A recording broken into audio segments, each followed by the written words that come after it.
சிம்பு வந்து 2 வேடத்தில் நடிக்கிறதா சொல்றாங்க, 2 கெட்டப்ல நடிக்கிறதா சொல்றாங்க.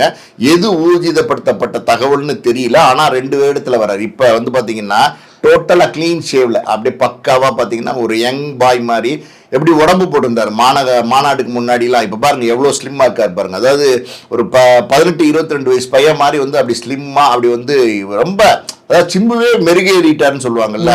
உங்களுக்கு எல்லா பிரச்சனையும் முடிஞ்சிருச்சுன்னா ஆட்டோமேட்டிக்காக உங்களுக்கு மனசுல சந்தோஷம் வந்துச்சுன்னா அது முகத்துல பிரதிபலிக்கும்னு சொல்லுவாங்க. அந்த மாதிரி வந்து சிம்பு வந்து அந்த வந்து இப்போ இருக்கிற கெட்டப் நீங்க சொல்றீங்க ஒரு அத்லட்டிக்கா இருப்பார் அப்படிதான் நினைக்கிறேன் நான். ஏன்னா அந்த ஜெர்சி டிஷர்ட்லாம் ஒரு அத்லட்டிக் தான் பொதுவாக பயன்படுத்துவாங்க.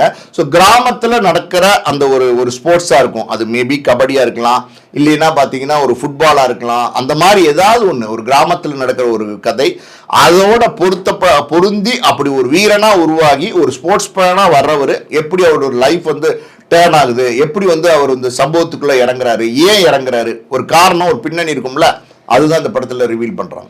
அதனாலதான் இந்த கெட்டப்.